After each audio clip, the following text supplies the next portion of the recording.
Well, hello again, everybody, and welcome back to Water Cooler Quarterback, where we act like we know things about football. My name is Andrew, and on today's episode, we are going to be looking at the AFC North. The AFC North is as tough as the cities that represent it. Cities like Pittsburgh, Cleveland, Cincinnati, and Baltimore, they just sound tough, and their teams are an extension of this. Teams like the Steelers and Ravens have long histories of dominant defenses. And the Cleveland Browns have a storied past of punishing runners.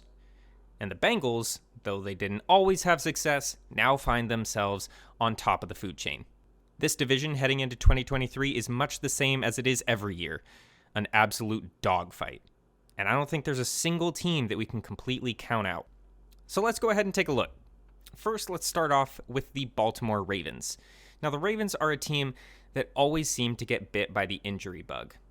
Quarterback Lamar Jackson only played in 12 games last season, running back J.K. Dobbins only in 8, and wide receiver Rashad Bateman in only 6. We've talked about a lot of teams having their seasons derailed by injuries, so it's not like the Ravens are the only team that deal with this. But when your QB1, RB1, and wide receiver 1 all go down for significant amounts of time, it's hard to keep your season from going off the rails. And yet, the Ravens still managed to put together a 10-7 record last year and make the playoffs. But heading into 2023, the Ravens have finally done what everybody has been begging them to do for so long, and that is invest in some weapons for Lamar Jackson. Lamar Jackson has been paid, he got his contract, and is the highest paid quarterback in the league.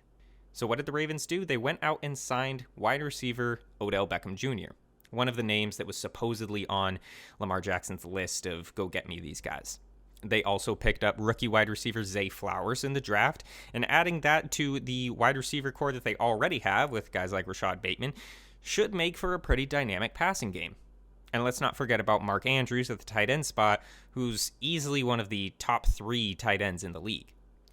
The Ravens have long been a run-first team under offensive coordinator Greg Roman. With guys like J.K. Dobbins and, of course, Lamar Jackson as your quarterback, it's hard to argue with that mentality. But now that Greg Roman is gone and Todd Monken has taken over, and with the addition of some new toys on the receiving end of things, I think this offense is going to be much more balanced. Which is great for a team in the AFC North where offense is going to be needed. And then on defense, the Ravens allowed just 315 points last year. That's third best in the NFL. They're one of those defenses that is always good, but last year it seemed like they were kind of slept on and folks don't really consider them elite anymore. But the numbers don't lie. They did not let people score on them. The corners and the safeties did start the year off a little bit rough, but they improved in the back half of the season. And if they can continue like that to start the season, I think this team should be off and running. All right, now let's go ahead and talk about the Cleveland Browns. Unfortunately, one of the more snake-bitten franchises of the NFL, I have reason to think that that might be turning around. The Browns are a team that often gets written off in this division. They're not one of the big flashy teams like the Ravens or the Bengals, and they haven't had the sustained success of someone like the Pittsburgh Steelers. But in looking at their roster, I think they could be one of the better teams, not just in their own division, but in the AFC. On offense, of course, at the quarterback position, there is Deshaun Watson. After serving his 11-game suspension last year and sitting out the entire year prior, we finally got to see him play football once again. Now, I'm not here to talk about the circumstances that led to the suspension of Watson. There's been hundreds of videos about that. It's old news at this point. I'm just here to talk about football, so let's just focus on what Deshaun Watson is able to do on the football field. And that is, when he returned last year, he was downright terrible. In the 6 games that he played, he threw just 7 touchdowns and 5 interceptions. He was sacked 20 times and had a QBR of 38.3 out of 100. And doing all that on a fully guaranteed $230 million contract, it's pretty safe to say that was not what the Browns were hoping for when they signed him. Now, some people have theorized that his lack of success is because of like a real-life Space Jam situation where he actually just had all of his talent sucked out of him. But I think the far more likely story is that he just hadn't been on a football field in over 2 years. If Watson can return to form, and that is a big if, I think the Browns have a phenomenal offense around him and could be dangerous. They, of course, have running back Nick Chubb. Their wide receiver core consists of Amari Cooper, Donovan Peoples-Jones, Elijah Moore, and they have David Njoku, who's a very solid tight end. I think this offense could be incredibly productive. And their defense is pretty stout as well. They were a little porous against the run, but they were really good at defending the pass. Their secondary is pretty solid. And after bringing in guys like Zadarius Smith and Dalvin Tomlinson, I think that their run defense could be a bit better. They've shored up that defensive line a bit. If that defense kind of stays where it was or improves even a little bit, I think they'll have an easy time of getting the ball back to their offensive unit.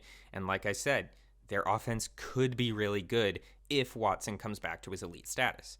Now let's talk about the top dogs of the division. Or rather, the top cats of the division, at least for the last 2 years, the Cincinnati Bengals. Back in the 2020 draft, the Bengals found themselves picking first overall after being the worst team in the league the year prior. They used that first pick on quarterback Joe Burrow out of LSU, and though his season was cut short due to injury that year, it was clear they had found their guy. In a weird way, thanks to Joe Burrow's injury, the Bengals were actually in a great position to draft next year, picking 5th overall. I'm not saying it's a good thing he got hurt, but I'm saying that his not being there was kind of beneficial for the team, because with the 5th overall pick in the very next draft, they drafted Ja'Marr Chase. Chase, of course, also came out of LSU just like Joe Burrow, so the two already had chemistry, already had a rapport. And wow, has that duo been something special. Joe Burrow stayed healthy through the 2021 season, and Ja'Marr Chase did his thing, earning himself Offensive Rookie of the Year. A quick anecdote about Ja'Marr Chase: I drafted him in fantasy that rookie year, and after his preseason difficulties, I dropped him for absolutely nothing, and then had to watch him put up unbelievable numbers all year for another team. It made me sick. Every time. Moving on. The Bengals had found 2 young superstars and added them to a team that had already found its stride. Though they were underdogs, the Cincinnati Bengals marched their way to a Super Bowl in LA.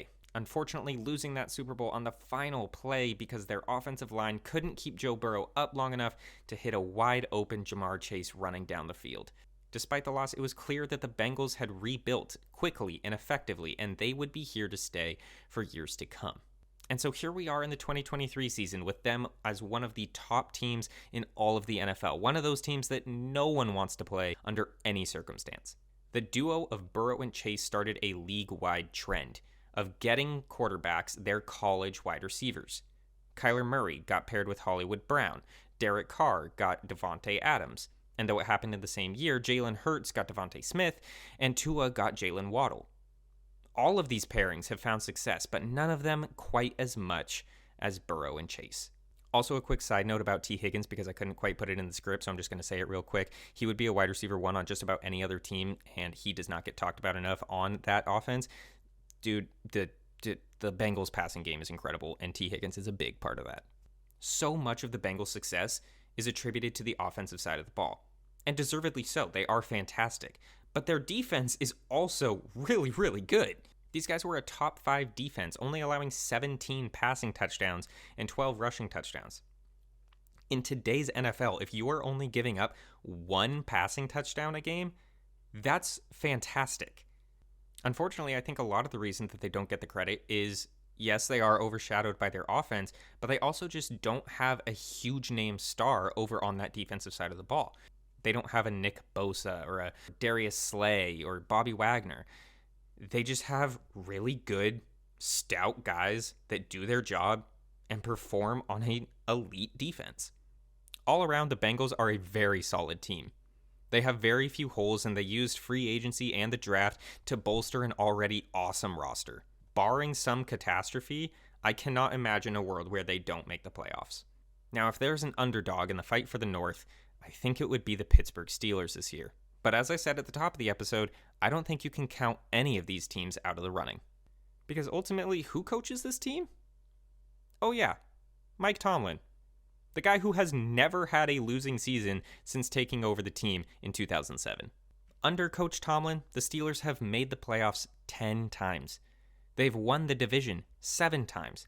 They've made it to 3 AFC championships. They've won 2 of those, and they have taken home a Super Bowl title. This dude does not lose. But taking a look at the roster of the Steelers, the offense is perhaps unassuming, but I think has potential to be very, very good. Kenny Pickett was the only rookie quarterback taken in the first round last year, and he joined a pretty decent offensive team. They had guys like Najee Harris, Deontay Johnson, and fellow rookie wide receiver George Pickens. And though they struggled in some important areas last year, I do think that having a second year under his belt, Kenny Pickett can take a big step forward. They also added Allen Robinson, who was less than productive on the Rams last year, but I do still think has some potential to be a valuable asset on this team. Najee Harris should also have a great season behind an improved offensive line. That offensive line, of course, is added to by new rookie Broderick Jones, the Steelers' first-round pick this year. And though it seems like on paper there's no way that this team is keeping up offensively with the other teams in the division, I think that there's a solid foundation here that they can build upon. And of course, we can't talk about the Steelers without talking about the defense. TJ Watt missed a lot of time last year, and if he can come back and be even half as good as he was in his 22.5 sack season the year prior, I think that defensive line will be back in full swing. Now, to make up for the loss of Cam Sutton in the secondary, they did bring in guys like Patrick Peterson and Joey Porter Jr. Yes, that Joey Porter Jr. next to his dad, Joey Porter Sr., as he won a Super Bowl with the Steelers. Gotta love that story for the rookie out of Penn State. Look, their offense may not be all sunshine and rainbows. They may struggle a bit. But I think a stout defense like the one the Steelers have will be more than enough to keep them competitive in games. I think the Steelers are going to maintain their status as a consistently successful team. As I said, Mike Tomlin has never had a losing season, and I don't think he's going to let that change now. Okay, so now that we have talked about all of the teams in this division, let's go ahead and put some predictions out there. How do I think this division is going to shake out by the end of the year? Unfortunately, I'm going to have to put the Browns in last place, something they are all too familiar with. I'd love to put the Browns in first place, considering their last division win came when the Houston Oilers were still around, but I just don't think it's going to happen this year. They've got a great roster, both on offense and defense, but none of it's going to matter if Deshaun Watson can't recapture his old talent.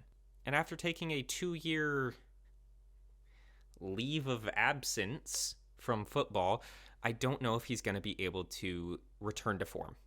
I think he can. I think he can recapture his old success. I think he can be good again. I just personally, if I had to guess, don't see it happening. In third, I'm going to go with the Pittsburgh Steelers, one of the most consistently successful teams in the NFL. No matter what the roster is, Tomlin finds a way to make it work. And I think he's going to be able to keep this team competitive.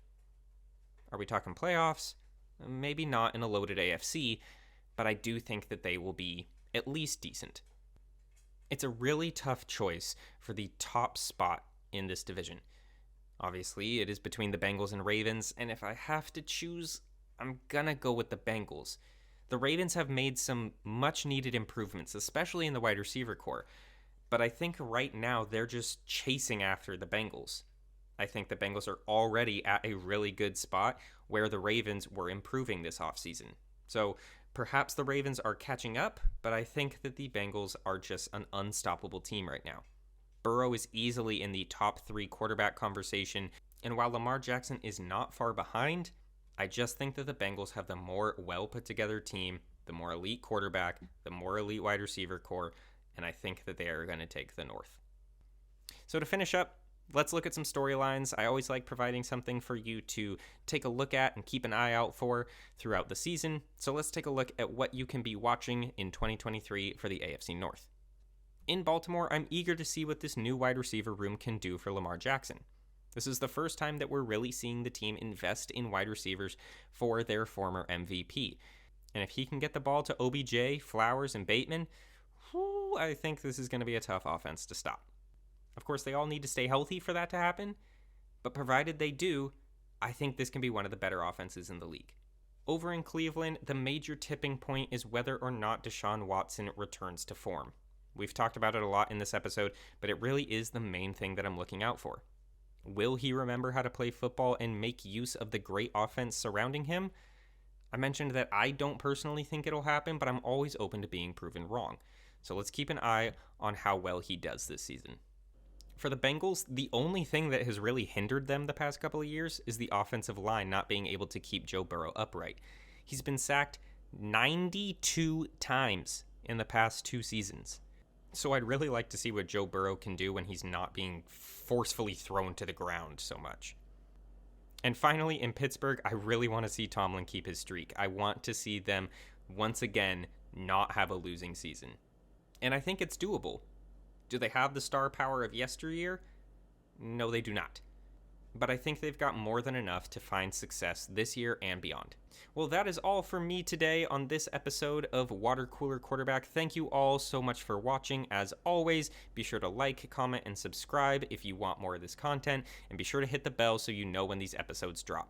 Until next time, my name is Andrew, this is Water Cooler Quarterback, and I will see you next time. Bye-bye.